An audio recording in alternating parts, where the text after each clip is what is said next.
أعوذ بالله من الشيطان الرجيم. بسم الله الرحمن الرحيم.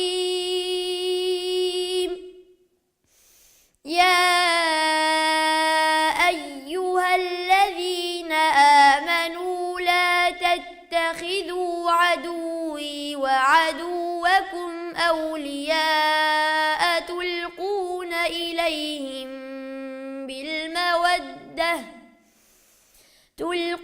إليهم بالمودة وقد كفروا بما جاءكم من الحق يخرجون الرسول وإياكم أن تؤمنوا بالله ربكم إن كنتم خرجتم جهادا في سبيلي وابتغاء مرضاتي تسرون إليهم بالمودة وأنا أعلم بما أخفيتم وما أعلنتم ومن يفعله منكم فقد ضل سواء السبيل.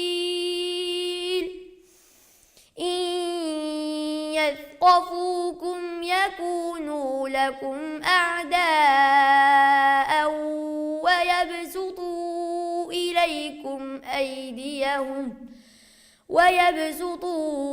إليكم أيديهم وألسنتهم بالسوء وودوا لو تكفرون. لن تنفعكم أرحامكم ولا أولادكم يوم القيامة يفصل بينكم والله بما تعملون بصير. قد كانت لكم أسوة حسنة في إبراهيم والذين معه إذ قالوا لقومهم إنا براء منكم ومما تعبدون من دون الله كفرنا بكم وبدا بيننا وبينكم العداوة والبغضاء أبدا حتى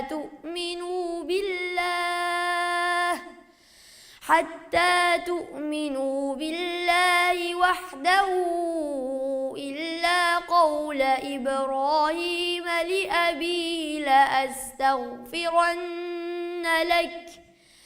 لأستغفرن لك وما أملك لك من الله من شيء.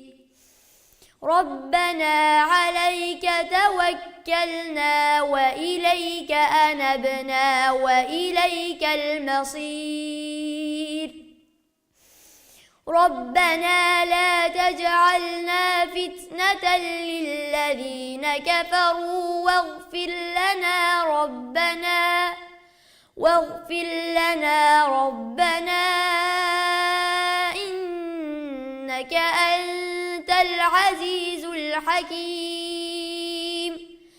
لقد كان لكم فيهم أسوة حسنة لمن كان يرجو الله واليوم الآخر ومن يتول فإن الله هو الغني الحميد. عسى الله أن يجعل بينكم وبين الذين عاديتم منهم مودة والله قدير والله غفور رحيم. لا ينهاكم الله عن الذين لم قاتلوكم في الدين ولم يخرجوكم من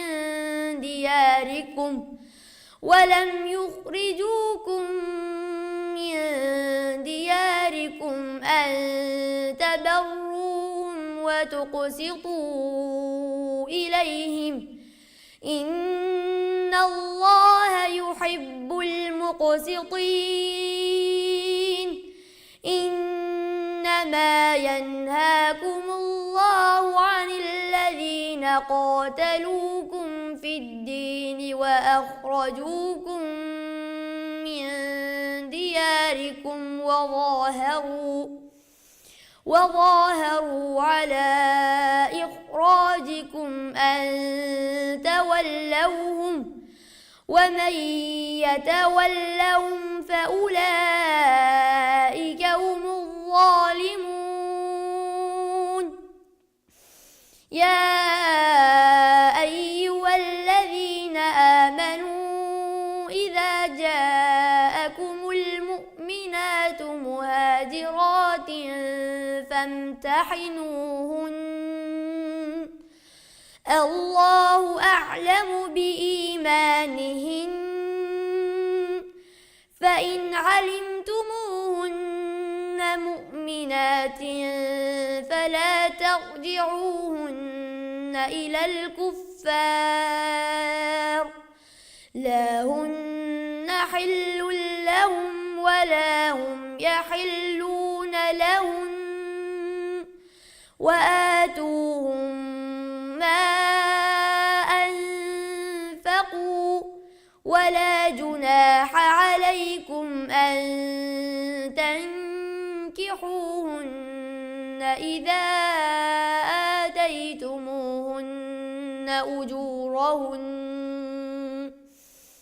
ولا تمسكوا بعصم الكوافر واسألوا ما أنفقتم وليسألوا ما أنفقوا ذلكم حكم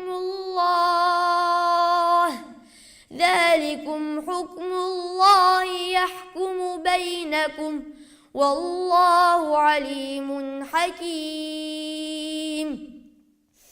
وإن فاتكم شيء من أزواجكم إلى الكفار فعاقبتم فآتوا الذين ذهبت أزواجهم مثل ما أنفقوا واتقوا الله الذي أنتم به مؤمنون. يا أيها النبي إذا جاءك المؤمنات يبايعنك على ألا يشركن بالله شيئا ولا يسرقن ولا يزنين ولا يقتلن أولادهن ولا يأتين ببهتان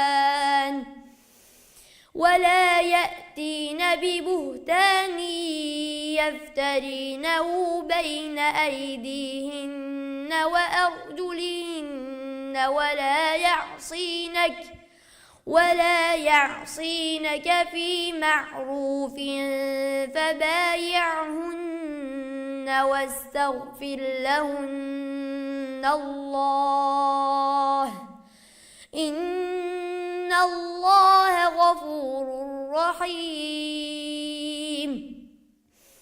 يا أيها الذين آمنوا لا تتولوا قوما غضب الله عليهم قد يئسوا من الآخرة كما يئس الكفار من أصحاب القبور.